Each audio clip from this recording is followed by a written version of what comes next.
ओ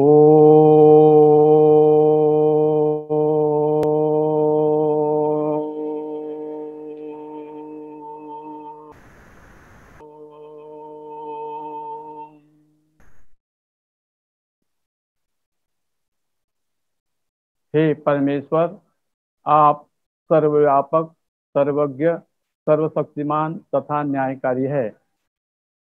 आपने ही मुझे यह जीवन प्रदान किया है। आपके कारण ही मैं वाणी से बोलने, मन से विचार करने तथा शरीर से कर्म करने में समर्थ हूँ। प्रतिक्षण मन, वाणी तथा शरीर से किए जाने वाले समस्त कर्म को आप जानते हैं। आपसे छुप करके मैं कोई भी कार्य नहीं कर सकता। आपकी अनुभूति मेरी बुद्धि में प्रति क्षण बनी रहे, ऐसी मेरी आपसे प्रार्थना है, जिससे कि मैं बुरे कर्म और उनके दुख रूपी फलों से बच करके सुख शांति को प्राप्त करना चाहता हूँ। ऐसी मेरी आपसे प्रार्थना है। ओम। योगेन चित्तस्य पदेन वाचा मलिन मलिन शरीरस्य योदकेन योपाकरोत्तम प्रवरर्मुनीनां पतंजलि प्राञ्जलिरानतोऽस्मि। शरीरमाद्यं खलु धर्म साधनं धर्मार्थ काम मोक्षाणाम् आरोग्य मूलमुत्तमम्। महाराष्ट्र आर्य प्रतिनिधि सभा द्वारा आयोजित कोरोना मुक्ति जन जागरण अभियान के अंतर्गत इस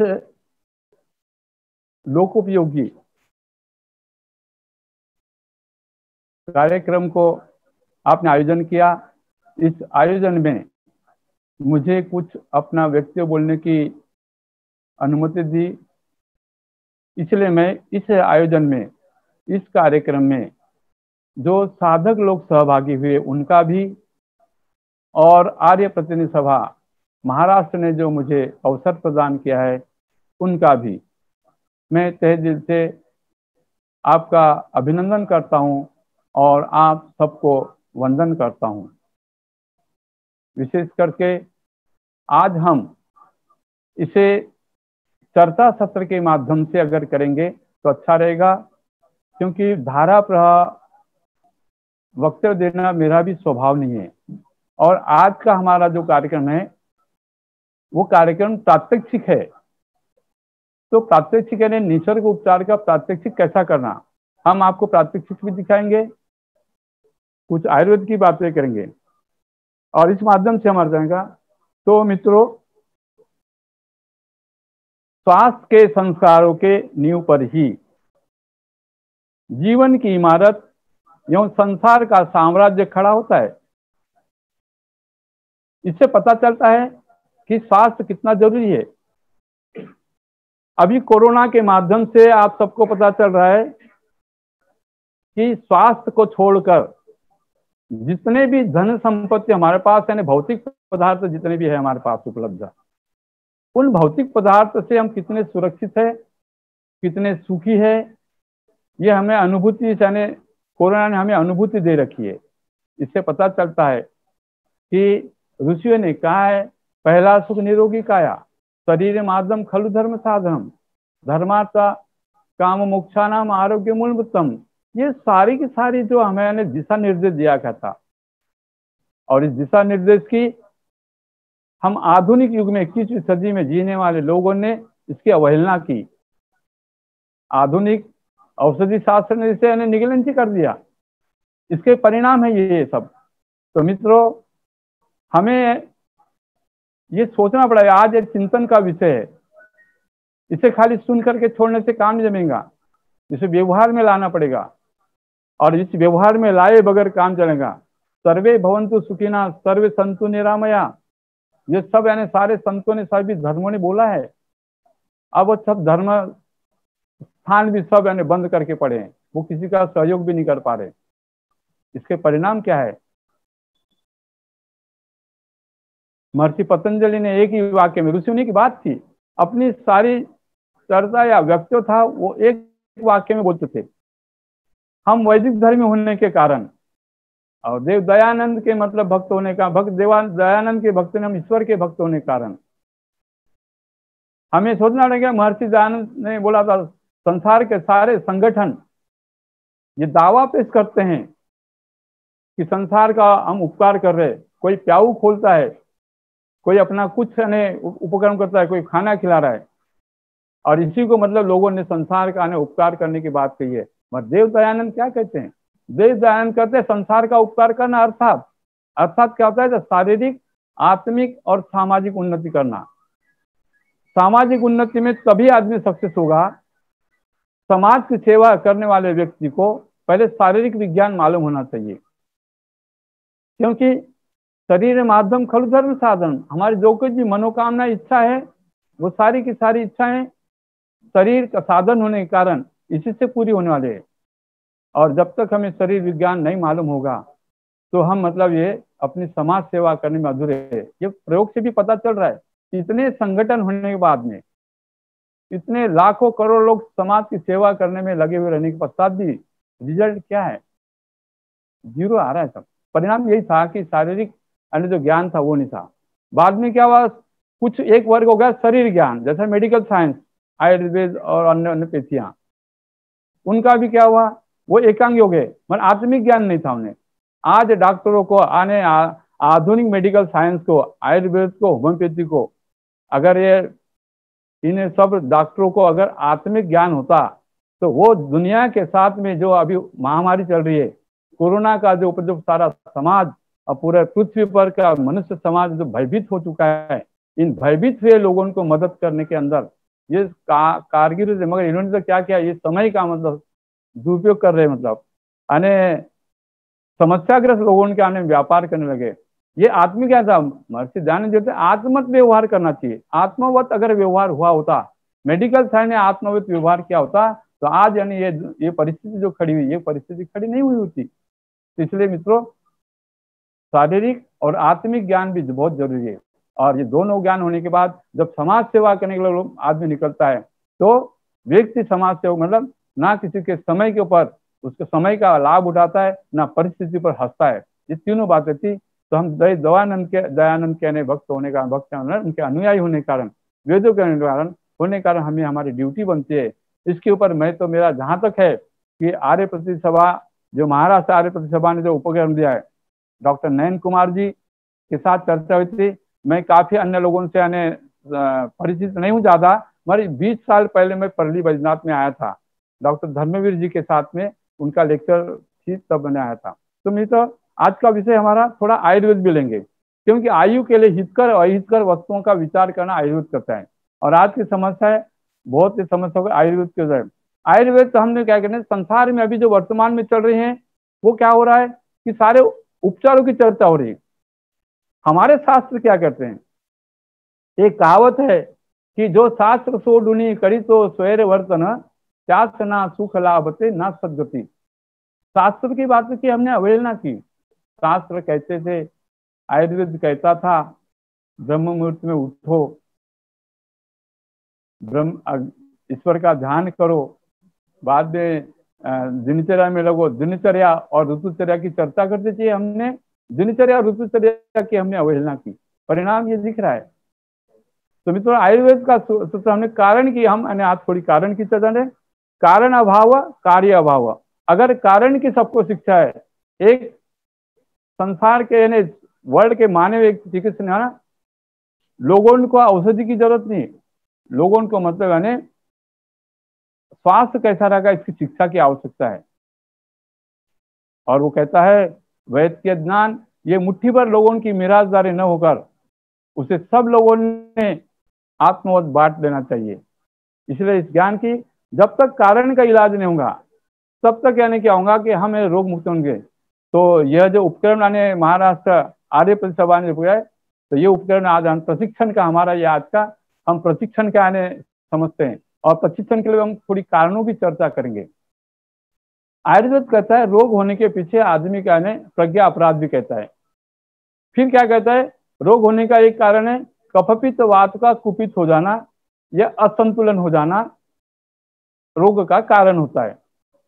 और अगर वो कुपित से दोष अगर उनको शरीर से चिकित्सा तो शरीर से निष्कासन अगर कर दिया जाए तो शरीर स्वतः ही मतलब अपने आप मतलब वो स्वस्थ होता है। इसी सूत्र को लेकर के इसलिए पंचकर्म, आयुर्वेद में पंचकर्म की चर्चा हुई और पंचकर्म का वहां पर उपक्रम चालू हुआ और पंचकर्म के द्वारा कुपित से दोषों को शरीर से निष्कासन करना। तो पंचकर्म के बाद निष्कासन करने के पश्चात जब दोषों के कारण अगर शरीर कमजोर होता है तो फिर औषधि की यानी थोड़ी मात्रा देकर के उसके जो इंद्रिय जो शिथिल हो गए, जर्जर हो गए, कमजोर हो गए, उन इंद्रियों को सबल बनाने के लिए फिर मतलब उसमें औषधि की प्रदान। चरक और सुश्रुत कहते हैं औषधि शास्त्र को उन्होंने कभी भी चिकित्सा शास्त्र नहीं कहा है, वो तो पंचकर्म को चिकित्सा शास्त्र कहते हैं, शरीर के दोषों का निष्कासन करना। और हम प्राकृतिक चिकित्सा में आज आदरणीय डॉक्टर नरेंद्र कुमार जी की ऐसी सूचना थी कि हो सके तो जल नीति, सूत्र नीति, जल नीति भी हो, कुंजल भी हो, सारे उपकरण। तो हमने अधिक चर्चा कफपित्त वात को उसका निष्कासन करने के लिए कोरोना के ऊपर हम उतनी चर्चा करेंगे जो कोरोना से मुक्ति के लिए ये होगा। अब ये कोरोना क्या है? कोरोना है श्वसन यंत्र का रोग है। श्वसन यंत्र का रोग होने वाला श्वसन तंत्र का जो जितने भी रेस्पिरेटरी सिस्टम है, रेस्पिरेटरी सिस्टम के लिए इसका शुद्धि क्रिया। तो शुद्धि क्रिया में हम देखेंगे वर्तमान में अगर बहुत सारे हो रही तो जल नीति के हम थोड़ा बोलेंगे। जल नीति का पात्र, ये पात्र है स्पेशल। अभी जल नीति का बहुत प्रयोग हो रहा है। मुझे पता चला है कि बंबई और पुणे के डॉक्टर लोग और काफी पब्लिक भी कोरोना से जब कब टूटी, जब रेस्पिरेटरी सिस्टम में जब टैक में अगर होते हैं तो वो जल नीति करने से कफ बाहर निकल जाता है। तो जल नीति करने के लिए थोड़ा कुनकुना पानी करना चाहिए 100 डिग्री, और 100 डिग्री पानी करने के बाद में अगर कितना डिग्री और नहीं पता चला तो क्या करना चाहिए कि थोड़ा सा मतलब उसको अपना जो उंगली उसको टच करके देख लेना चाहिए कि वो बर्दाश्त हो सके, क्योंकि हमारी नोस्ट्रल की जो त्वचा होती है वो नाजुक होती है। वो नाजुक होने के कारण उसके पश्चात क्या थोड़ा जो पानी नमक मिला हुआ उसमें थोड़ा सा नमक मिला लेना चाहिए। तो 250 ग्राम अगर अपने पानी में अगर थोड़ा 5 ग्राम नमक मिला दिया आधे लीटर पानी में तो भी चल जाएगा। और क्या करना चाहिए, ये जल नीति पात्र से कौन से नोस्ट्रल से चालू करना चाहिए, ये भी एक सूत्र है। अगर जो क्रिया होती है उन क्रियाओं से अगर उसकी प्रोसेस बाय प्रोसेस अगर आप करते हैं उससे लाभ मिलते हैं, मगर अगर प्रोसेस अगर आपने पूरी फॉलोअप नहीं की तो उसका लाभ नहीं मिलता। और जब लाभ नहीं मिलता तो आदमी की मतलब उसे उपचार से बोलो, प्रोसेस से बोलो कि उसकी मतलब आस्था टूट जाती है। तो हमने अभी जल नीति का आपको प्रयोग दिखाते हैं। मान लीजिए अभी यहाँ पर हमारे उसमें होने के कारण ये आपको खाली पानी नमक मिला हुआ पानी, नमक लगता है इसमें, गर्म पानी लगता है, पात्र लगता है और गर्म पानी हम पानी डाल दिया ऐसा मान लीजिए। अब इसमें पानी डाले तो क्या होगा, तो जो नोस्ट्रल है बाद में क्या करना चाहिए कि वो जो श्वास चलता है ना पहले देख लेना चाहिए कि अपने श्वास कौन सा चल रहा है। अगर राइट, किसी का राइट चलता होगा, किसी का लेफ्ट चलता होगा, उसको पहले चेक कर लेना चाहिए। और चेक करने के पश्चात आपने जब चेक करेंगे तो जो नोस्ट्रल चल रहा उसी नोस्ट्रल से वो जो स्पेशल पात्र होता है उस पात्र से पानी करेंगे। तो मान लीजिए आपने मतलब इस ऐसा होना, इसमें भी क्या करना है, इसमें भी आप एक नजर ऊपर होना चाहिए और एक नजर जमीन की ओर होना चाहिए। ऐसा एंगल बने ट्रायंगल, और गर्दन थोड़ी किंचित नीचे रहेंगी। अगर आपने ऐसा किया, गलती किया, तो ये सारा मस्तिष्क में जाकर गले में पानी चढ़ जाएगा, वो आपको थोड़ा दिक्कत वाला होगा। इसलिए क्या करना है कि आप उसी एंगल में से थोड़ा ओना हो जाइए, और ओना होने के पश्चात में आप एक नजर ऊपर रखिए, जिस साइड में आपने पात्र लगा उसको ऊपर रखिए और उसको नीचे रख दिए, फिर धीरे धीरे पानी डालिए। तो ये पानी डालने में क्या होगा, इससे पानी निकलेगा और उसके पश्चात में दूसरे नोस्ट्रल में पानी डाल करके उसको उसी पद्धति से आप वो करेंगे ऊपर देख सकते हैं। एंगल बराबर है, एक आंख ऊपर और दूसरी नीचे। इस पद्धति से करने के पश्चात में फिर आप क्या करेंगे, एक बार हो गया तो बाद में इसके इस जल नीति के पश्चात आपको ये करना जरूरी होता है, कपाल भाती करना जरूरी होता है। अगर कपाल भाती तो वो कपाल भाती की प्रोसेस होती है,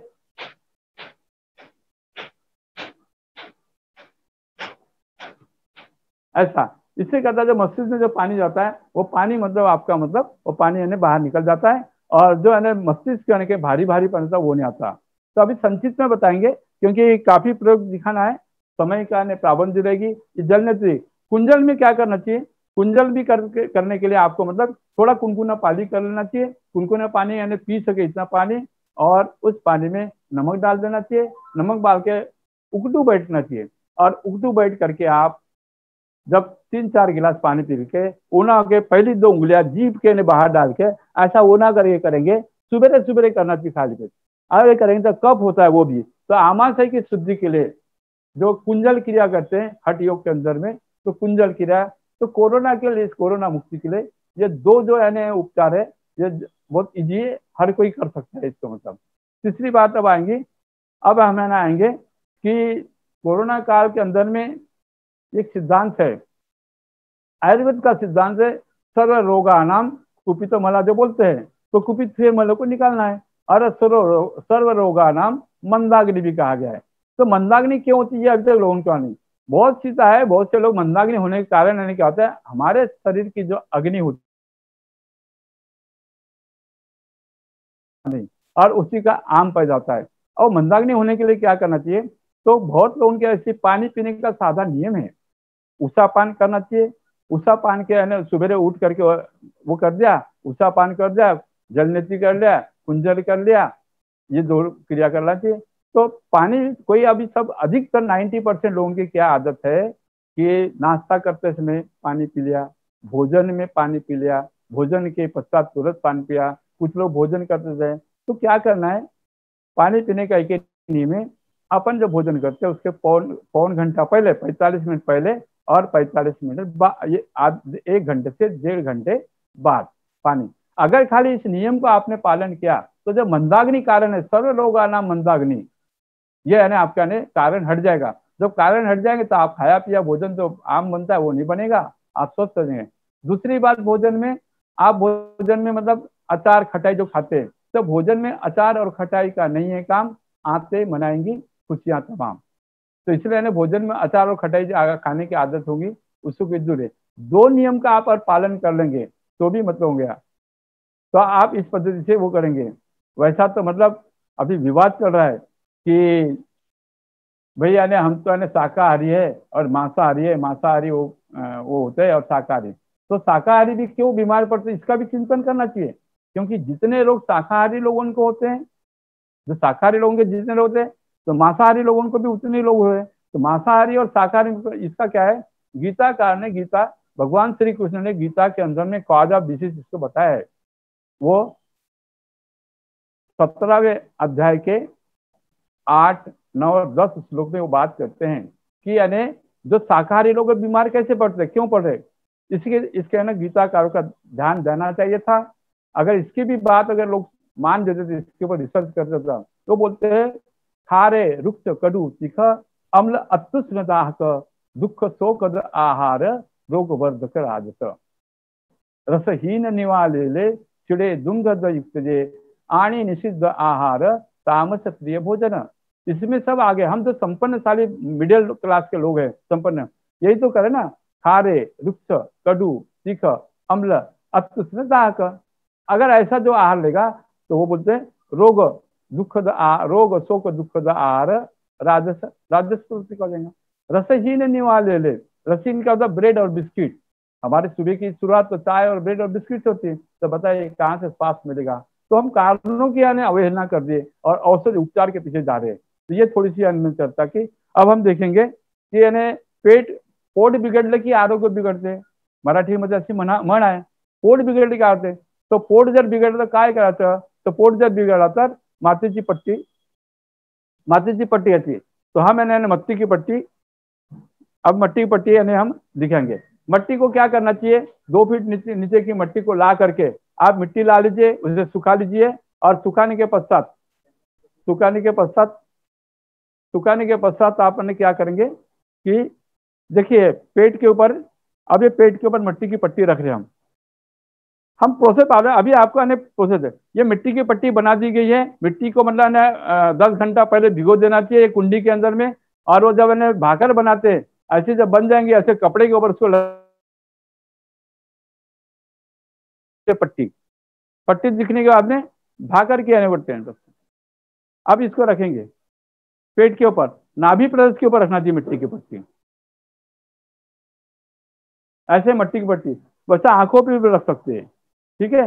ये मिट्टी की पट्टी रखना चाहिए, इसका टाइम रहेगा आधा घंटा। थोड़ा इसकी आंखों का बुखार ना, ये मिट्टी की पट्टी बुखार को कंट्रोल करती है, कोरोना के अंदर बुखार भी आता है, मगर एक बात ध्यान में रखना कि जब आपका मतलब जब ठंडा लग के बुखार आता है, एक बात ये नोट करना, ठंडा लग के जब बुखार आता है तब मिट्टी की पट्टी नहीं लगाना चाहिए, ठंड उपचार नहीं करना चाहिए। मिट्टी की पट्टी से बुखार पेट के अंदर की जो कोलाइटिस बोलते हैं, कोलाइटिस और कब्ज वगैरह, गैसेस की शिकायत, महिलाओं के गर्भाशय के विकार इसमें, और इवन कैंसर, ब्रेस्ट कैंसर के ऊपर भी इसके लाभ होता है, इसलिए मिट्टी की पट्टी को करना चाहिए। मिट्टी की पट्टी तो मतलब मिट्टी की पट्टी मिट्टी की पट्टी से जो होता है, तो मिट्टी की पट्टी से घाव भी बैठते हैं, घाव एक पम्पलेट होना। मिट्टी के पट्टी से देखिए, मिट्टी की पट्टी इसका वैज्ञानिक पद्धति से उपयोग होता है। मिट्टी क्या करती है, मिट्टी एंटी इंफ्लेमेशन, मिट्टी एंटी इंफ्लेमेशन का काम करती है, मतलब दाह को, शरीर के दाह को कंट्रोल करती है, एंटीबायोटिक्स का भी काम करती है और एंटीसेप्टिक का भी काम करती है। 3 पद्धति से मिट्टी की पट्टी काम करती है। जिन लोगों के डायबिटीज है, घाव बैठ नहीं रहे, बहुत एंटीबायोटिक का प्रयोग कर लिया,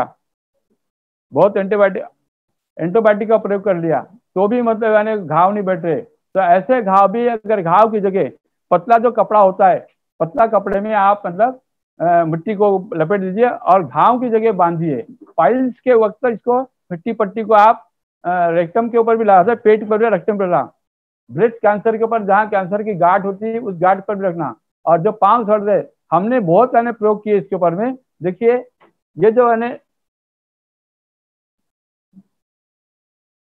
जो घाव ये जो पॉम्पलेट हमने चिकित्सालय के अंदर ये प्रयोग किए, ये 10-10, 15-15 साल, 10-10 साल के जो घाव थे वो बैठ ही नहीं रहे थे, और वो मतलब घाव मतलब इससे मतलब बैठे। तो इस पर जो घाव जो बैठने वाले, नहीं बैठने वाले घाव, और ये तो मतलब स्किन डिसीज की सबसे बड़ी औषधि है ये। स्किन डिसीज में सोराइसिस वगैरह, तो इसमें वो होता है सब, तो इस पद्धति से आप वो करेंगे सब। तो मिट्टी की पट्टी घाव भी बैठाती।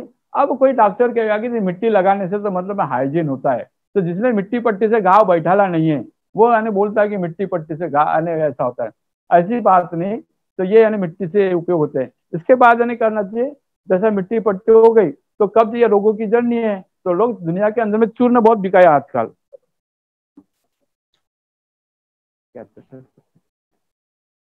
कब्ज वो अभी जो कब्ज है, कब्ज रोगों की जड़ नहीं, चूर्ण बहुत बिक रहा है।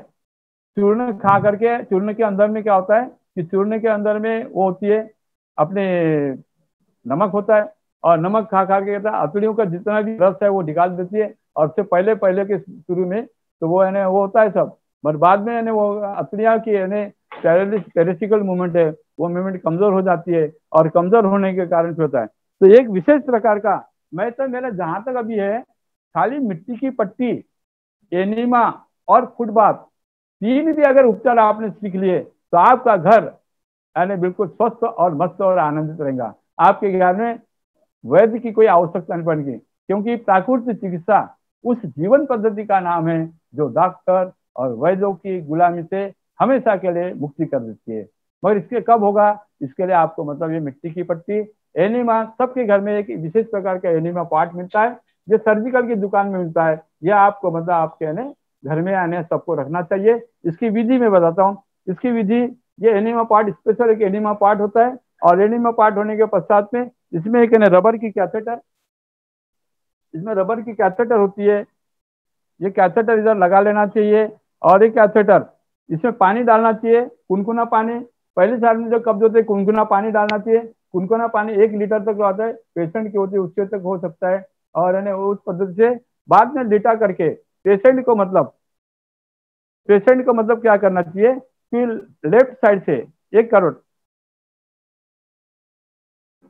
दाहिने करोड़ लगा करके तो वो करना चाहिए। ऐसा क्या करना चाहिए एक एनिमा पार्ट, इस पद्धति से पेशेंट को मतलब, तो इस एनिमा पार्ट को 3 फुट, जो पेशेंट 3 फुट और रेक्टम के अंदर में ऐसा करना चाहिए, और ये जो होता है छोड़ देना चाहिए। इस पद्धति से इसका एनिमा देना चाहिए पेशेंट को। तो जो पानी जाएगा तो जो मल है आपका, जो मल है वो मल सूखा हुआ मल, पाइल्स क्या होता है, सूखा हुआ मल जब रगड़ के जब कुंथने की क्रिया होती है, जब कुंथता है आदमी तब होती है। इसलिए पाइल्स की शिकायत को एनिमा जितना कब्ज को दूर करने के लिए आपको मतलब एनिमा सबके घर में, सब लोगों ने, इसमें लज्जा की कोई बात नहीं, सब लोगों ने एनिमा पार्ट अपने घर में रखिए और आपस में एक दूसरे को एनिमा लगाने का प्रोसेस सीख लेना चाहिए। इसका अधिक समय मिलेगा तो हम करेंगे। एनिमा पृथ्वी के ऊपर में कब्ज को हटाने वाली दुनिया के चूर्ण के सबसे बड़ी इलाज है। और आयुर्वेद के इसको आयुर्वेद में बस्ती भी कहते हैं। तो बस्ती तो क्या था, 80 प्रकार के वात रोगों को दूर करने वाली ये एनिमा एक ऐसे तंत्र है, और इसका उपयोग करना चाहिए।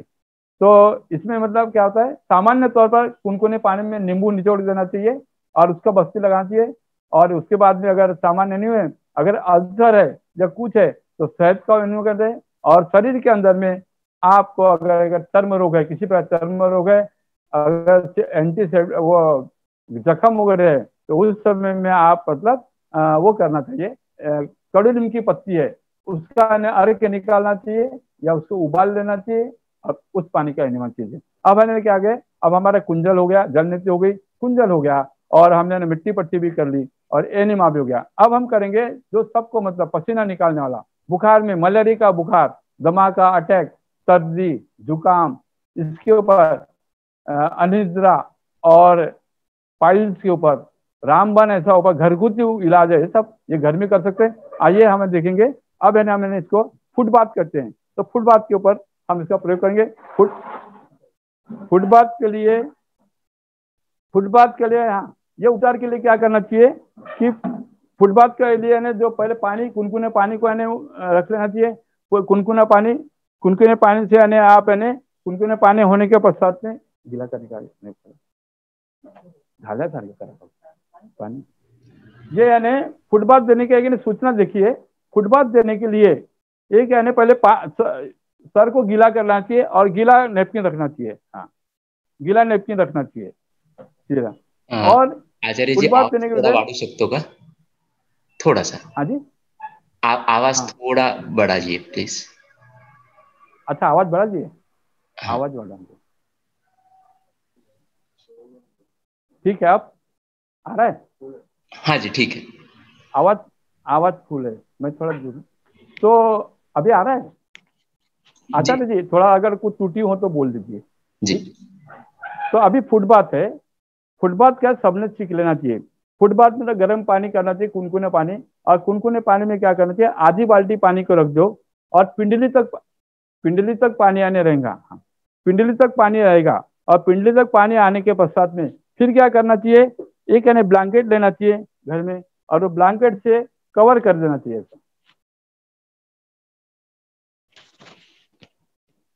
ऐसा कवर कर देना चाहिए बाल्टी को। ये सब घर में उपचार होते हैं, ये सब ऐसा कवर कर दिया।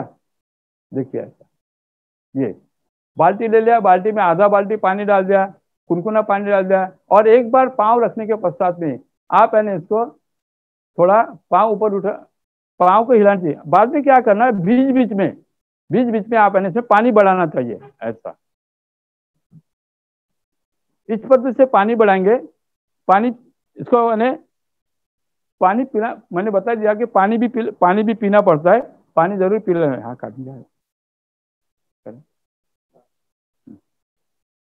अब ये फुटबाथ क्या है, इसका 15 मिनट में, 15 या 20 मिनट में, 15 मिनट में इसके आने 25-15 मिनट है, बीच में 2 दिन जैसा पानी का टेम्परेचर कम होगा वैसा वैसा आप है पानी को वहां पर पानी बढ़ाना। पानी बाल्टी में डालते समय में एक सूचना करना पड़ता है, याद रखना पड़ता है कि आप है ये पाँव के ऊपर पानी नहीं गिरेगा, ठीक है, पानी टक पाँव के ऊपर पानी नहीं गिरेगा, ये सूचना कर देना।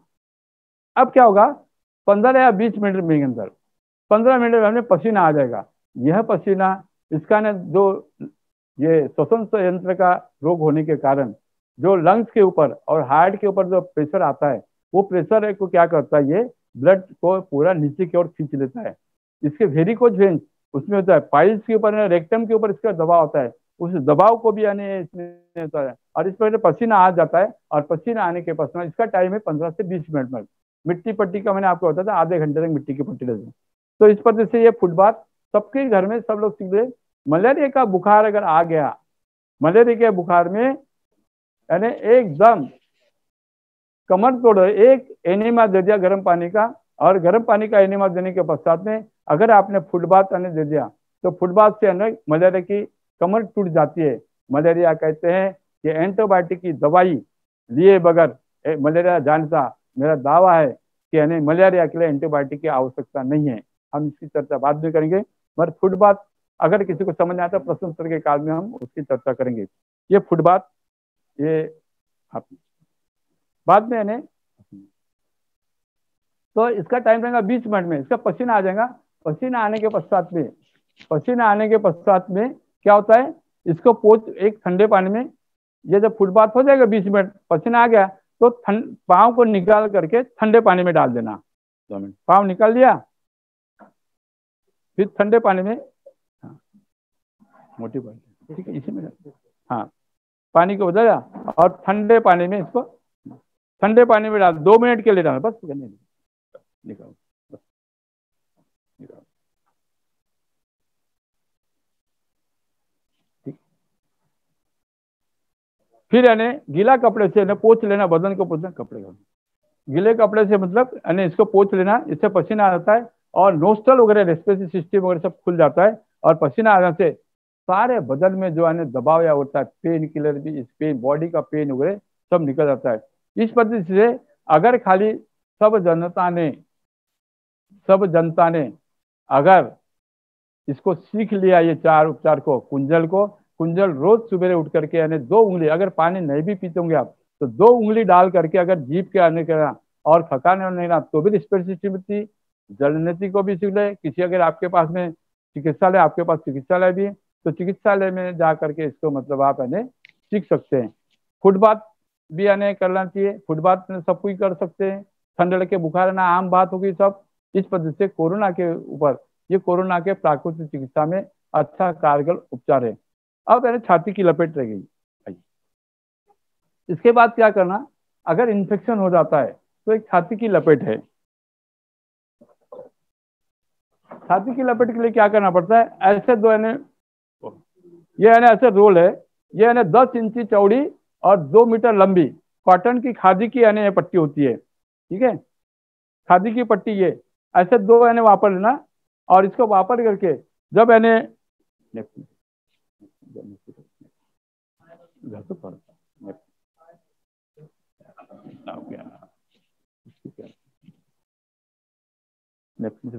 ये छाती की लपेट लगाने के पहले, छाती की लपेट लगाने के पहले क्या करना चाहिए कि यानी हो सके तो अगर ठंडा अगर प्रवेश हो तो हॉट वाटर बैग से उसको सेक लेना चाहिए, खास करके कोरोना के इसमें। और इन्हें पोंछ लेना चाहिए छाती को और पीठ को पोंछ लेना चाहिए। घर्षण इसका बोलते हैं ड्राई फिक्शन, ड्राई फिक्शन करके इसको पोंछ लेना चाहिए। और पोंछने के पता हो सके तो सेक देना। आपके पास हॉट वाटर बैग रहे घर में, कुछ गर्म पानी से सेक दीजिए, सेक लेना चाहिए ऐसा पीठ को वगैरह। इससे जो है ना जकड़े होते हैं श्वास प्रश्वास, सेक दीजिए ऐसा। और इसके बाद में फिर लपेट को लगाना था, कॉटन की लपेट। इस कॉटन के लपेट का एक विशेष पद्धति से लपेट देख, हाँ लपेट, इसको क्रॉस लपेटना पड़ता है।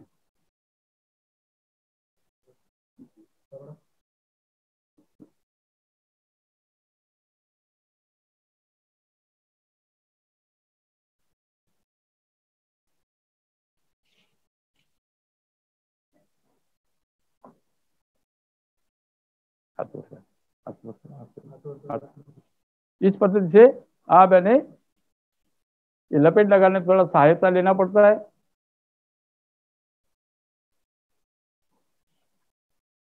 इसी पद्धति इसके ऊपर ये बाह्य यानी बाह्य टेम्परेचर से ये नहीं होना चाहिए कि इससे गर्म पट्टी रहती है, इसको ऊनी पट्टी होती है, इसके ऊपर से ऊनी पट्टी लपेट देना चाहिए उल्टी।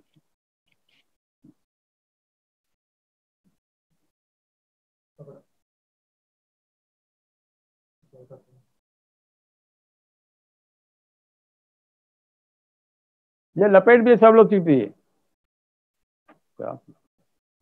हाथ में बाकी हाथ ऐसी ये 2 मीटर लंबी 10 इंच ऐसी।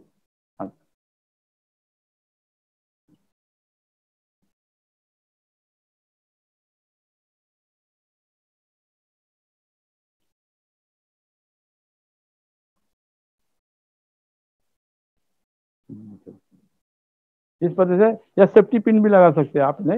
तो इस पद्धति से आप अपना छाती की लपेट हो गई। ठीक है, ये लपेट का टाइम है 1 घंटा। लपेट कभी भी 1 घंटा। इस लपेट से छाती की लपेट से हार्ट के जितने भी डिसीज रहे, रोग रहे, और लंग्स के जितने भी डिजीज इन्फेक्शन है, जिससे दमा, टीबी, निमोनिया, ये सब रोग इससे ठीक होते हैं, और हार्ट के भी रोग ठीक होते हैं। और विशेष करके क्या करना, इस छाती की लपेट से जो टाइफाइड का बुखार होता है, अगर इसको सुबेरे टाइफाइड के बुखार में सुबेरे लगा लिया, दूसरे टाइम में नहीं, सुबेरे आप सुबेरे लगाएंगे तो इससे मतलब टाइफाइड का बुखार भी जादू जैसे होता रहता है। तो ये लपेट का टाइम 1 घंटा। ठीक है, इस पद्धति से छाती की लपेट निकाल। ठीक है, अभी आप प्रैक्टिकल है करके प्रयोग करके आपको दिखा रहे, तो है ना, इस पद्धति से वो करना चाहिए।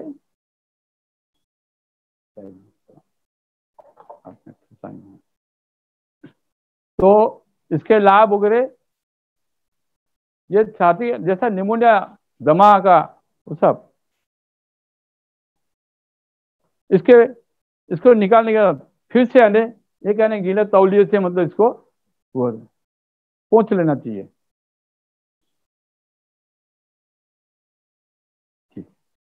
एक कहने इसी पद्धति से अगर हो सके, ये गले का इन्फेक्शन हो गया है, इसको मैंने क्या करना चाहिए, साथ साथ गले का भी लपेट यानी कर दे सकते हैं इसको। सेम मैंने गले का छोटी लपेट।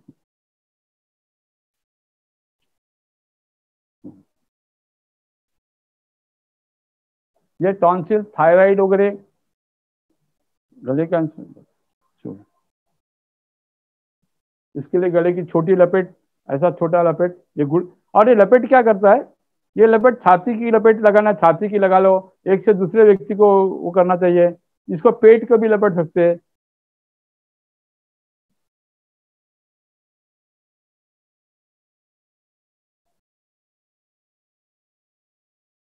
ऐसा आप है ना, ये लपेट जब खाली टाइम रहता है, और प्राकृतिक चिकित्सा के सारे उपचार खाली पेट कहाँ किए, या आप है दोपहर के भोजन अगर 12 बजे हो गया तो आप है दोपहर को करते हैं, रात को सोते समय भी होते हैं, खाली टाइम रहते हैं। इससे ये गले की लपेट से तो क्या होता है, सर्वाइकल स्पॉन्डिलाइटिस, अनिद्रा, चक्कर आना, इसके ऊपर भी यानी थायराइड, इसके ऊपर भी गले की लपेट काम करती है, पेट की लपेट।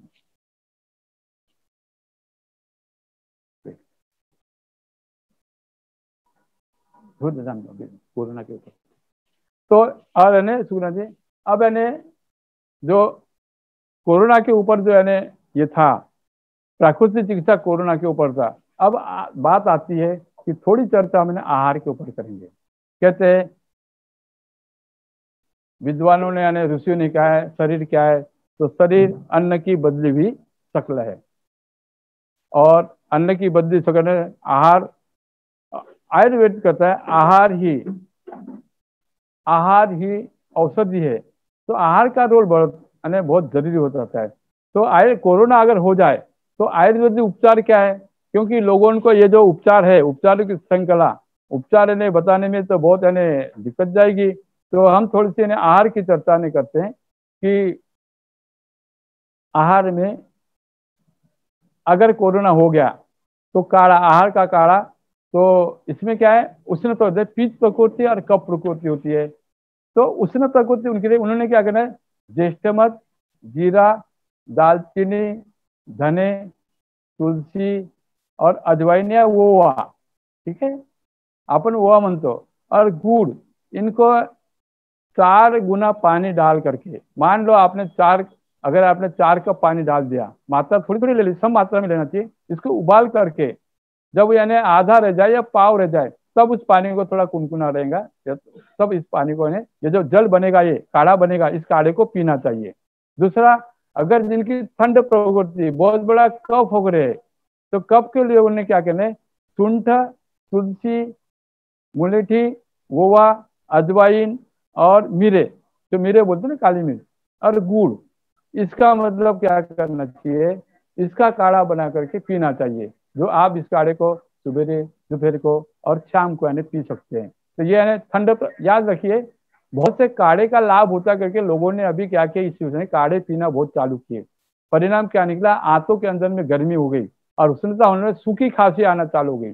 तो सूखी खांसी जब अगर आ गई, तो क्या करना चाहिए, आयुर्वेद के अंदर में वो है कि शीतोपलादी चूर्ण और शहद, ये सब यानी जग जा रहे, तो इस पद्धति से सूखी खांसी और ताप या बुखार आ जाता है, बारीक बुखार आ रहा है, ये कोरोना में क्या है, बारीक बुखार बहुत रह रहा है, तो महासुदर्शन काढ़ा या कुमारी आसो, इसका सेवन करना चाहिए।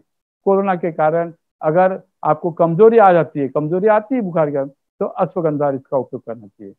और बहुत हो गया, श्वास प्रश्वास में होता है, तो एक यानी अमृत धारा करके बाबा रामदेव जी की भी अमृत धारा मिलती है, अगर नहीं मिलती कहीं ग्रामीण विभाग में, तो उसको बनाने की विधि है, थोड़ा भीमसेनी कपूर, थोड़ी ठंडाई और अजवाइन फूल अलग अलग ला लीजिए, पंसारी के दुकान से अलग अलग ला लीजिए और कांच की बोतल में उसको डाल दीजिए, उसका ना लिक्विड बन जाएगा, और वो लिक्विड है अपने नाकों पे, थोड़ा नाकों में, नोस्ट्रल में, नाक को सूंघ लेना चाहिए, इसको भी बीच में घंटे घंटे भर में सूखते रहेंगे, तो ये है रिस्पिरेटरी सिस्टम के ऊपर बहुत है, ये है। उसमें थोड़ा सरसों का भी तेल डाल दीजिए, सरसों का तेल डालने से उसको और भी आने वो उसमें इफेक्ट होता है, तो इस पद्धति से वो करेंगे।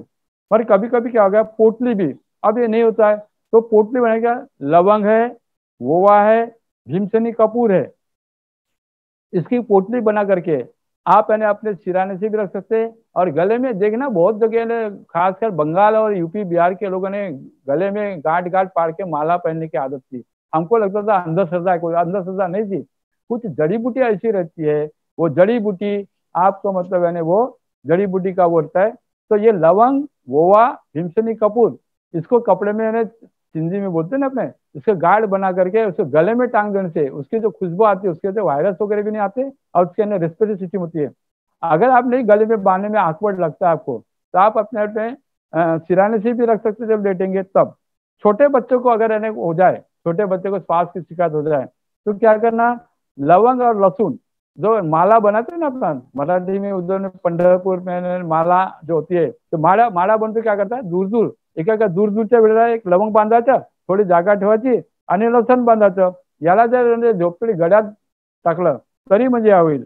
आणि पोटामध्ये यावेळेला काय होतात, पोटामध्ये गॅसेस वगैरे होतात त्यावेळेला, तर गॅसेस झालं का रे, गॅसेस जर खूप जास्त होत असतील, तर म्हणजे आपण काय करायचं, खांडसरी साखर, अमृतधार, खांडसरी साखरवर 2 बुंद अमृतधारा टाकायची, आणि ती जर चुसलं तर पोटाचे गॅसेस वगैरे कमी होतील। तर अशा पद्धतीनं आपण म्हणजे ह्या जर केलं तर म्हणजे ह्या होईल।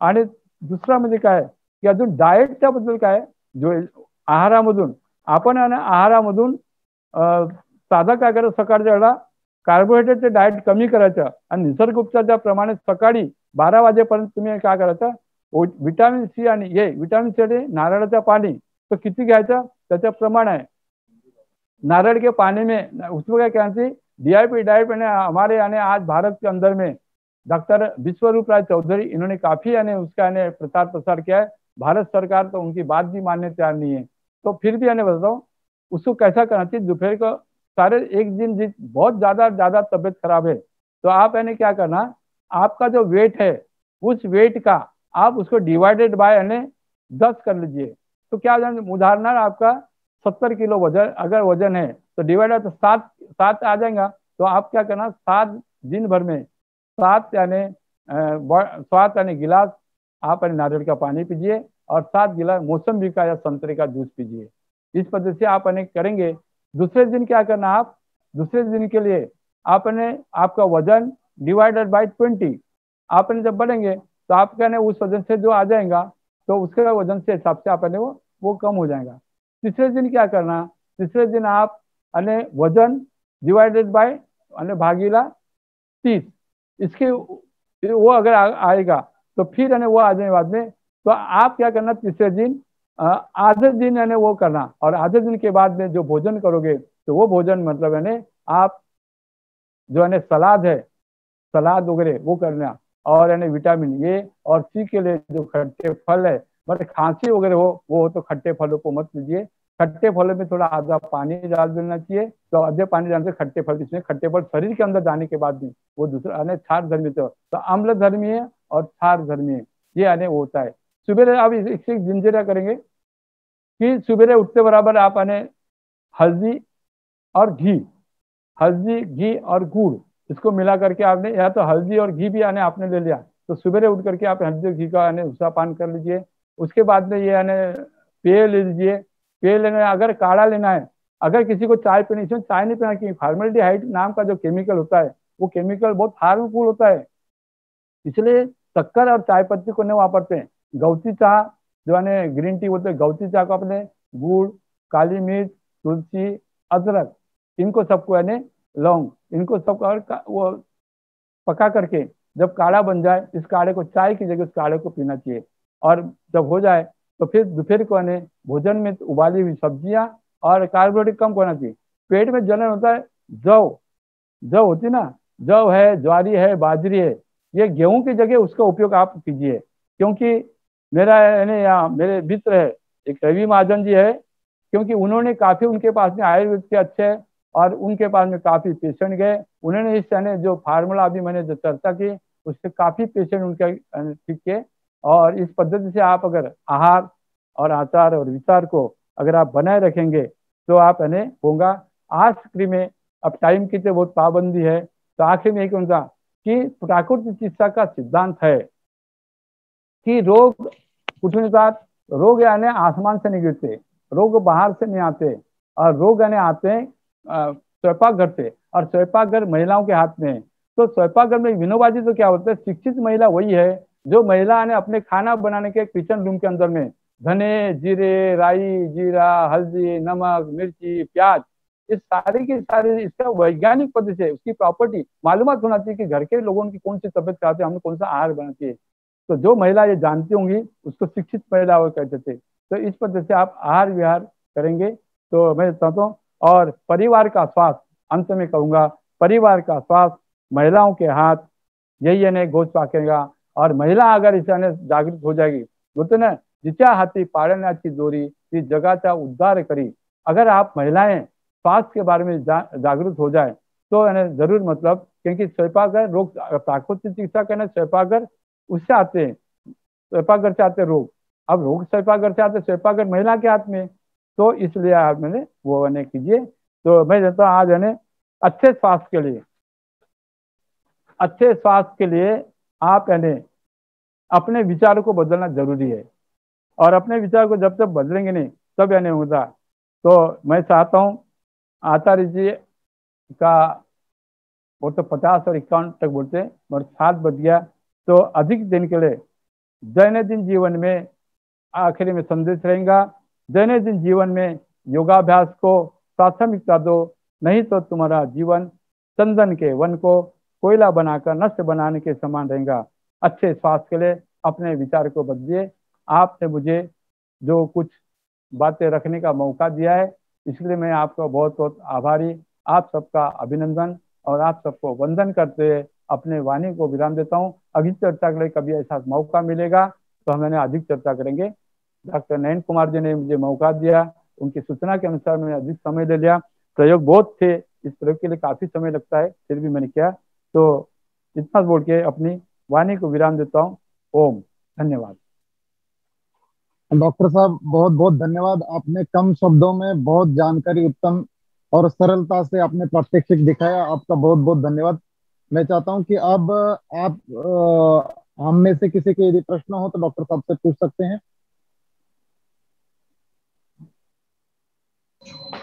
प्रश्न चैट बॉक्स में या हैंड रेस करके पूछ सकते हैं।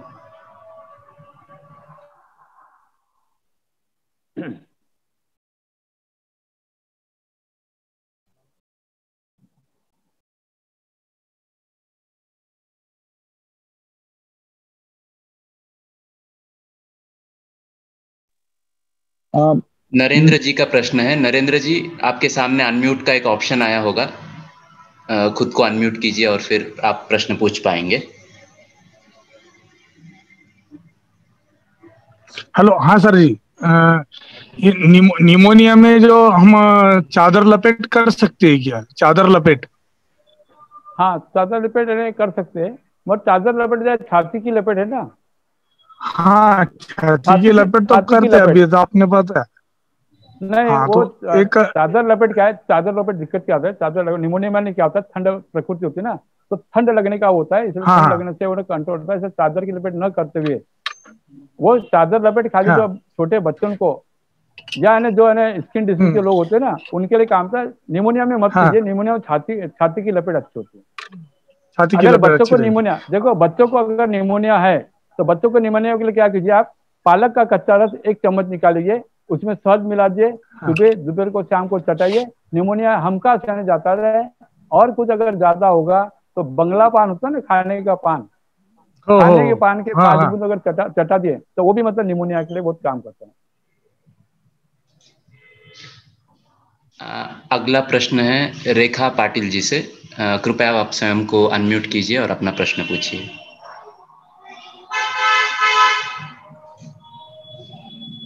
तो आपने बताया ना, कोरोना के बाद वीकनेस जाने के बाद वीकनेस आता है, तो उसके लिए कौन सा काढ़ा, अजवाइन रिष्ट, क्या नाम बताया वो पूछा नहीं, था? वो काढ़ा होता है अश्वगंधा, आयुर्वेद में अश्वगंधा रिष्ट मिलती है, वो अश्वगंधा अश्वगंधा रिष्ट में बहुत अश्वगंधा रिष्ट करके मिलती है, ठीक है। अच्छा।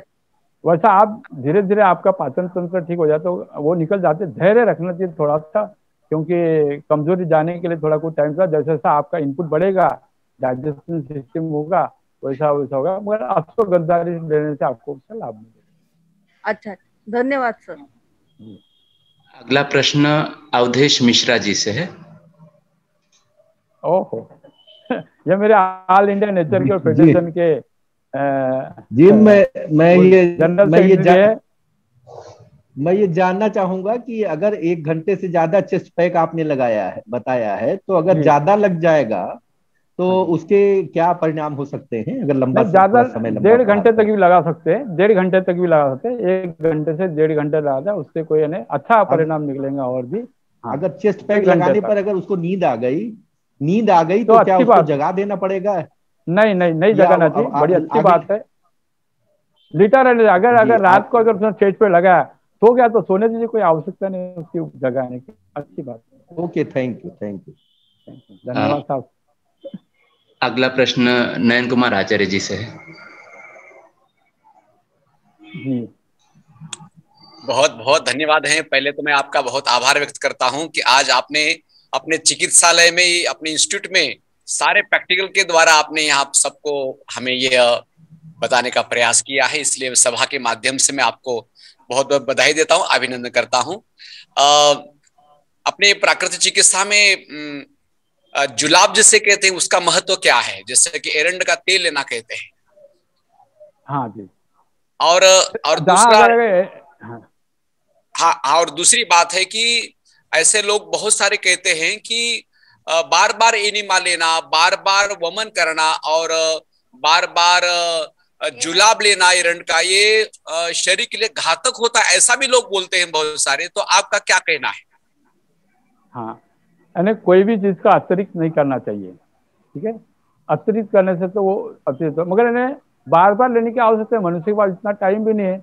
जो हैबिचुअल होगा उसने देखना चाहिए, जरूरत नहीं। जैसा कि बूढ़े व्यक्ति को खड़ा होने के लिए एक लकड़ी की आधार बनता है, फिर लकड़ी खड़ा हो गया तो नहीं, तो कब्ज जब रहता है, जब अपने मलाशय कमजोर मलाशय अगर मल को फ्लैशिंग करने के लिए था तो वो सपोर्ट के लिए होना चाहिए। ज्यादा एनिमा की जरूरत भी नहीं है। आप 2-4 दिन एनिमा लेते, उपवास काल में एनिमा जरूर लेना चाहिए। एक बार उपवास काल में एनिमा जरूर लेना चाहिए। और एरंडे का तेल है, एरंडे का तेल सप्ताह में 1 दिन रहता है। बहुत कड़क हो गया, मगर मैंने ऐसे पेशेंट देखा हूँ बार बार तो नुकसान होता नहीं, मतलब तासीर के ऊपर है और स्वभाव के ऊपर है उसके ऊपर। तो मगर ज्यादा कोई भी चीज ज्यादा नहीं करना चाहिए, ये जरूर है। बहुत बहुत धन्यवाद आपके। अगला प्रश्न दिनेश राठी जी से है। जी जी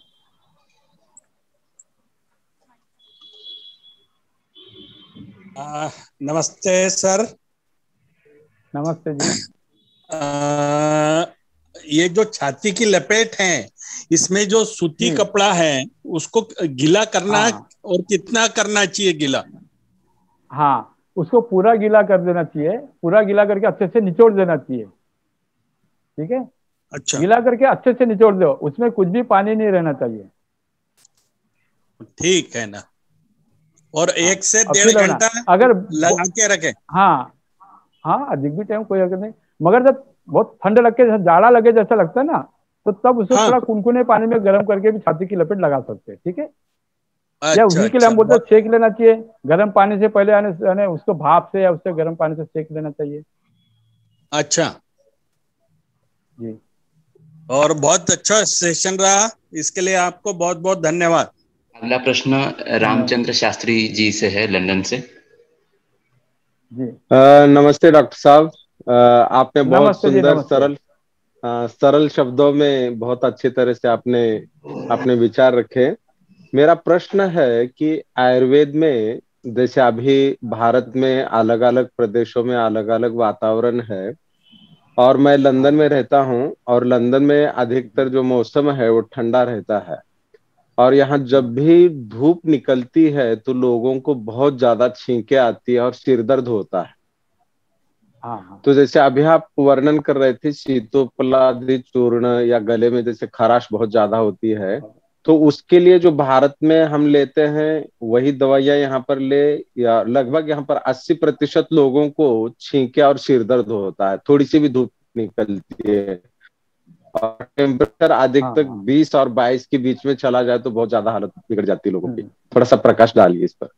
जी, ये क्या होता है, यानी वहाँ ठंड का अभी यानी आया है कि ठंड का प्रदर्शन से कफ होती है, ठंड होती है, और जब धूप निकलता है तो क्या होता है, अपने शरीर के धूप टेम्परेचर बढ़ता है, तो जो कफ जो संकुचित हो गई जो मांसपेशियां लंग्स है, ये अपने वेन्स वगैरह, ये वेन्स क्या होती है थोड़ी फैलती है, तो फैलने के बाद जो कफ का आहार भी आपका उसी से जो है गरिष्ठ आहार होता है, तो वो जो चिकट होता है जो वेन्स में आमाशय के अंदर में लाइनिंग यानी इंटरनल लाइनिंग मेम्ब्रेन को जो चिकट बनाता है, वो चिकट बनाने का थोड़ा पिघलता है टेम्परेचर।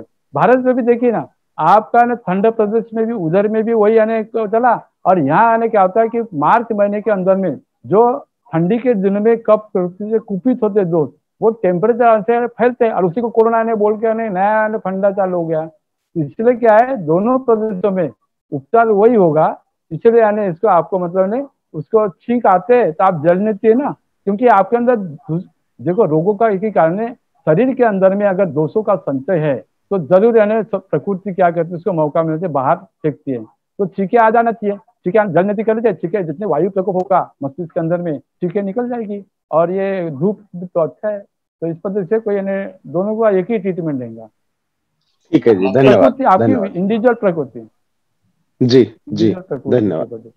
अगला प्रश्न वैदेही जी से है, जी का है। जी,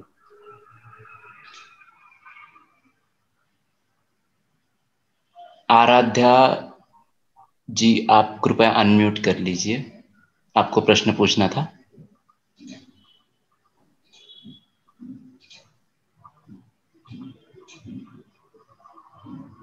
जी, तब तक और दूसरा प्रश्न है गोपाल मंत्री जी से। गोपाल जी कृपया अनम्यूट कर लीजिए। हाँ जी।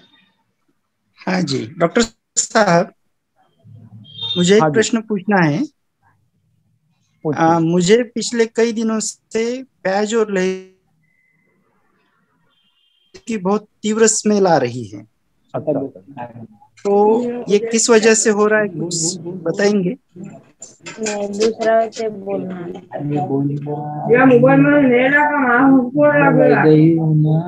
मेरा प्रश्न। हेलो, हाँ जी बोलिए।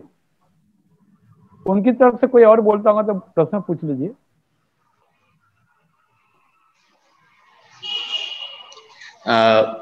मंत्री जी का प्रश्न ये था, उन्हें प्याज और लहसुन का बहुत स्मेल आता है, तो उसके ऊपर क्या करना चाहिए? अच्छा, तो अगर इसमें आता है तो जल नीति है ना, थोड़ी जल नीति। और क्या होता है, थोड़ा सा मन से भी, मतलब वो औषधि के रूप में समझना। प्याज अभी इन दिनों में ये जो अभी गर्मी का सीजन, इसमें लहसुन को कम करना चाहिए, प्याज को ज्यादा यूज करना चाहिए। और जब ठंडे के दिन पे जब लहसुन को वापर के आता है तो थोड़ा सा उन्होंने प्याज का कम उपयोग करना चाहिए, नहीं करना चाहिए। ये तो मनो उससे होता है। जल नीति करने से जो स्मेल वाले रहते ना, नोस्ट्रल में जो स्मेल वाले ग्रंथियां रहती, वो ग्रंथियां खुल जाएंगी, तो फिर उनको रहेगा। और अगर वो औषधि समझ लेंगे उसको, ये औषधि है, बहुत जरूरी है, तो प्रॉब्लम से नहीं, तो मन से भी होता है। तो आराध्या झुंगारे जी का प्रश्न है, निमोनिया में ऑक्सीजन लेवल कम हो तो क्या करे?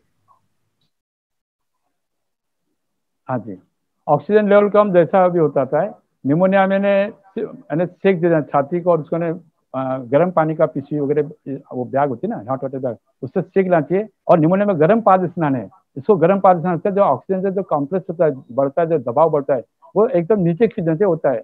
और बाद में ना आप गहरी श्वास प्राणायाम का भी थोड़ा छूट गया।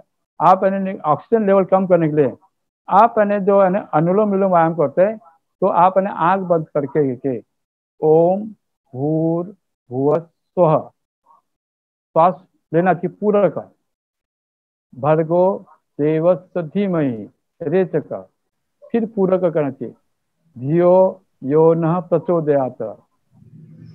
इस पद्धति से आज पाव मंत्र में लेना चाहिए। और जब 5 मिनट ऐसा कर ले, उसके बाद में क्या करना चाहिए, उसके बाद में आधे गायत्री मंत्र को आधे मंत्र के साथ करना चाहिए, ओम भूर्भुवः स्वः तत्सवितुर्वरेण्यं पूरक भर्गो देवस्य धीमहि धियो यो नः प्रचोदयात्। लंग्स को भर जाएंगे। और जब 5 मिनट कुछ दिन कीजिए और फिर हो जाए, तो अनुलोम विलोम प्राणायाम से मतलब ऑक्सीजन लेवल बढ़ जाता है जल्दी, फुटबॉल से भी बढ़ता है, रिस्पिरेटरी सिस्टम कम होगी, वो होता है। बहुत से प्रश्न आ रहे हैं। अगला प्रश्न है, Vivo 1806 नाम लिखा हुआ है, कृपया अपना प्रश्न पूछिए।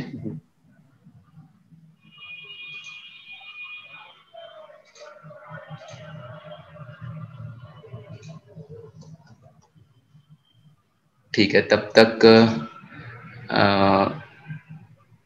वीरश्री आचार्य जी, आपका प्रश्न पूछिए जी। जी नमस्ते जी, आवाज आ रही है? जी आ रही है। आ रही है, नमस्ते जी। डॉक्टर साहब नमस्ते। मेरा प्रश्न है कि ये जो प्रक्रियाएं हैं, एक दिन में एक ही करनी चाहिए या 2-3 एक साथ कर सकते हैं? 2-3 कर सकते हैं। जैसा आपने कुंजल, पहले कुंजल कर लीजिए, फिर जल नीति कर लीजिए। तो ये ऊपर का अंदर कप प्रकृति जो है ना, कप पित्तवात बोलते ना, तो कप के लिए बाद में आप मिट्टी पिट्टी भी लग कर सकते हैं, फिर आप फुटबाथ भी कर सकते हैं, आप एनेमा भी कर सकते हैं, सारे 3-4 प्रक्रिया एक साथ कर सकते हैं। जी, आपके पास समय कैसा होता है, क्या तो? हाँ जी, हाँ जी, धन्यवाद।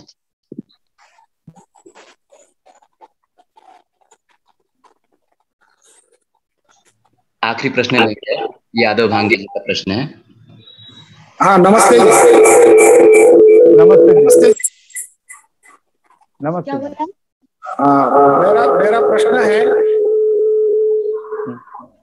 मेरा प्रश्न है ये सारी प्रक्रिया साल में एक बार करनी चाहिए या जैसी बीमारी के अनुसार करनी चाहिए? और इस बीमारी के अनुसार भी करना चाहिए।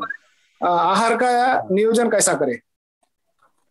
आहार का नियोजन तो क्या है, अपनी प्रकृति। देखिए बहुत ज्यादा है क्या करना, अपनी प्रकृति, क्योंकि सब लोगों को, एक व्यक्ति को एक आहार लाभ का होता है तो दूसरे व्यक्ति को नुकसान भी कर सकता है। क्योंकि कफ की प्रकृति है तो आपको उसमें आहार लेना पड़ेगा, और आपकी पित्त प्रकृति है तो दूसरा आहार लेना, वात प्रकृति है तो उसको दूसरा आहार लेना पड़ेगा। तो अपनी प्रकृति, ये बाहर की प्रकृति नहीं, अपनी प्रकृति। क्योंकि दिनचर्या और ऋतुचर्या का नॉलेज हर व्यक्ति में रखना ही चाहिए। और उसके बाद भी अभी गर्मी के दिन है और मेरी ठंड प्रकृति, कफ प्रकृति, अभी कोरोना कफ प्रकृति लोगों का, जिन लोगों ने अधिक से अधिक दवाई खाई है, जिनकी रोग प्रतिकारक शक्ति बिगड़ गई है, उन लोगों का कारण हुआ। तो इसलिए आप ऋतु परिवर्तन होता है ना, ऐसा शरीर शुद्धि को ऋतु परिवर्तन से जोड़ा 3-3 महीने में। धन्यवाद। ये पूरा कार्यक्रम YouTube पे अपलोड होने वाला है। प्रश्न बहुत से आ रहे हैं, क्या हमारे पास समय है? आचार्य जी, हमारे पास समय है, क्या हम और प्रश्न ले सकते हैं?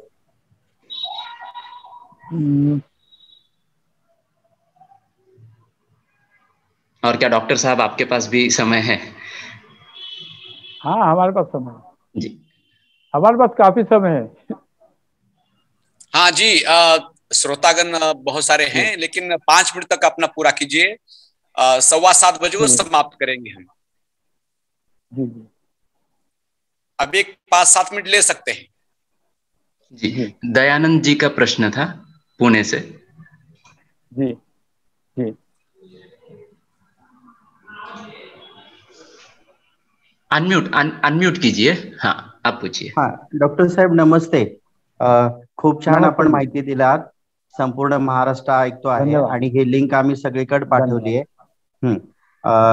खरं तर मला प्रश्न 2-3 उपप्रश्न आहेत, काही प्रश्न आहेत तर हा त्याच्यामध्ये काही आपल्या पुण्यामध्ये मिलिटरी एरिया मोठ्या प्रमाणात आहे, तर मिलिटरी मधले काही जे जवान आहेत ते आपल्या आर्य समाजाशी जुडले आहेत, तर ते म्हणतात की आम्ही नियमित रूपामध्ये ड्रिंक करतो, दारू पित असतात ते, तर ते काही लोक पॉझिटिव्ह झालेले आहेत, तर ते म्हणतात की आम्ही आता पॉझिटिव्ह झालोय, आम्हाला 1 महिना ड्रिंक करू नये असं डॉक्टरांनी सांगितलंय, पण आमचा विश्वास नाही आयुर्वेदामध्ये आणि आपल्या डॉक्टरांच्या म्हणण्यानुसार आम्ही किती दिवस ड्रिंक घेऊ नये, हा एक प्रश्न झाला। दुसरा, जे काळं मीठ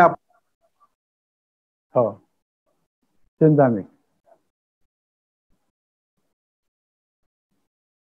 तुमचा लिंक अनम्यूट करून घ्या परत एकदा। काळं मीठ बद्दल बोलत होतात तुम्ही। हा, तर काळं मीठ जे आहे, शेंदव मीठ म्हणतो आपण त्याला, तर ते आपल्या आहारामध्ये किंवा नियमित रूपात जेव्हा आपण बडीशोप वगैरे सोबत खातो, तर त्याचा कितपत फायदा किती स्वरूपात घ्यायला पाहिजे आणि त्याच्या शरीरावरती काय परिणाम आणि दुष्परिणाम होतात, चांगला आहे का, असे 2 प्रश्न होते। तिसरा प्रश्न एक होता छोटासा की जेव्हा कोरोना पॉझिटिव्ह झालेला पेशंट बरा होऊन घरात येतो, घरातले सगळे निगेटिव्ह असतात, तर त्याच्या जीवनामध्ये गोमूत्र अर्काचा किती फायदा आणि त्यांनी किती मात्रा घ्यायला पाहिजे, असे 3 प्रश्न होते। धन्यवाद, थोडा वेळ जास्त घेतलोय सर्वांना। नाही काय करते, तर जे आपल्या मिलिटरी जवानांचा जो प्रश्न आहे, तर त्याने विश्वास नाही आहे, विश्वास नसेल तर ते काहीच सांगता येत नाही। त्यांना ते दारू पिऊन त्यांना कोरोना पॉझिटिव्ह झाला तरी ते दारूवर विश्वास करतात, ही त्यांची अविद्या आहे। तर त्याने विश्वास केला, डॉक्टरांनी सांगा दारूमुळे काय होते की थोडा लिव्हर कमजोर होतात, आणि मिलिटरीमध्ये मी ते कमांड हॉस्पिटल आहे तुमच्या पुण्याला, तर तिथं पाहिलेलं आहे मी सर्व, तर त्यामुळे त्यांनी म्हणजे दारू मध्यला म्हणजे कमी केलेलं पाहिजे, आणि डॉक्टर सांगतात त्यांनी विश्वास केला। दुसरा प्रश्न तुमचा बडीशेप, जेवणानंतर बडीशेप खाल्ल्याने पचनाला ती मदत करते, तर म्हणून आता आपण बडीशेप म्हणजे पचनाला मदत करते, तिचं काही नुकसान नाही। पुढचा प्रश्न दिगंबर पाटील काकांचा आहे। काका अनम्यूट करून प्रश्न विचारावा।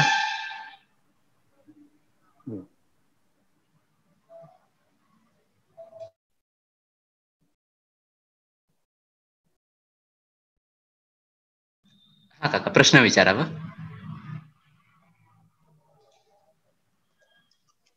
हॅलो, हा येतोय, आवाज येतोय। नमस्ते।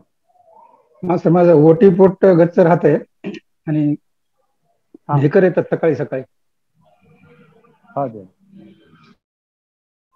तो तुम्हाला ढेकर तुम्ही आहारामध्ये काय लंघन करा, लंघनम परम औषधम, ठीक आहे, तुम्ही लंघन करा, म्हणजे ओव्हर इटिंग होते, ते पचत नाही, अपच होत आहे, तर तुमच्या जेवणामध्ये पाणी पिते का तुम्ही जेवते वेळी? नाही सर, पीत नाही। जेवते वेळी पाणी पिण्याचे, लोणचं वगैरे खाणं नाही, लोणचं खाण्याशिवाय लिंबू घेण्याचे जेवणामध्ये, तर पोटाची लपेट किंवा पोटात ढेकर येतात।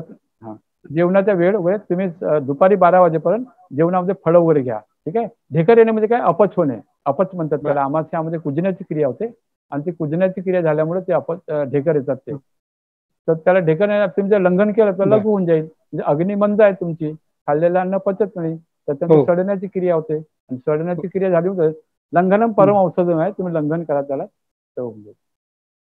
ठीक आहे, धन्यवाद।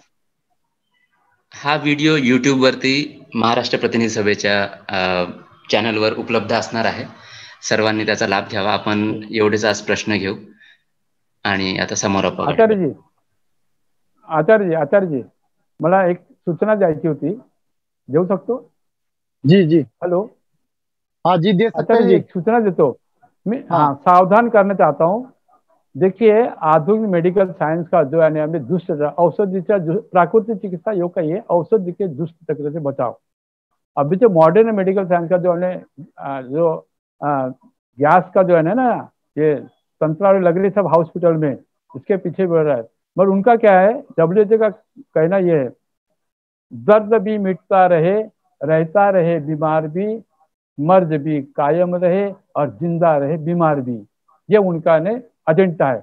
इस एजेंडे को हमको सबको मिल करके लोगों को, अपने देशवासियों को एजेंडे से बचाने के लिए अपने आयुर्वेद, योग और प्राकृतिक चिकित्सा के ज़्यादा से ज़्यादा उपयोग बनाने के लिए अभी जो है मेरे हॉस्पिटल में भी कोरोना का वो सब वो लगा है। तो ये जो कोरोना चले जाने के बाद में जो बेड ऑक्सीजन के लिए बेड लगा रहे, ये क्या जंग खाएंगे? नहीं, तो जंग नहीं खाने वाले, इस बेड के ऊपर फिर से आपको लेटाएंगे वो।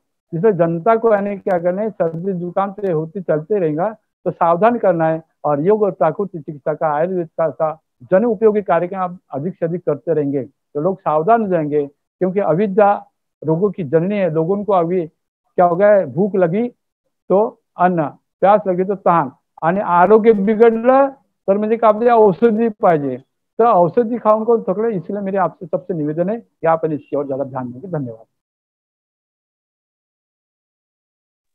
बहुत बहुत धन्यवाद आदरणीय डॉक्टर साहब, आपने बहुत कठिन विषय को बहुत सरलता से, सटीकता से प्रात्यक्षिक करके और सभी के प्रश्नों को आपने बहुत ही मार्मिक और सरल शब्दों में आपने बताया। साथ में घरेलू उपचार, नेचुरोपैथी के अलग अलग क्रियाएं जो है, वामन है, सूत्र जल नीति है आदि आपने बताया। आप उल्लेख कर रहे थे कि पुणे में कुछ हॉस्पिटल में जल नीति का प्रयोग हो रहा है, तो मैं पुणे ही रहता हूँ। दीनानाथ मंगेशकर हॉस्पिटल में सबसे पहले इसका प्रयोग हुआ और एलोपैथी के डॉक्टर भी आज योग और आयुर्वेद की जो यह परंपरा है उसको मानने के लिए प्रतिबद्ध हुए। मैं अपने आप को डॉक्टर साहब बहुत सौभाग्यशाली समझता हूँ कि मेरा अध्ययन गुरुकुल परली, महाराष्ट्र आर्य सभा संचालित आर्य समाज परली से संबंधित गुरुकुल में हुआ और विशेषकर आज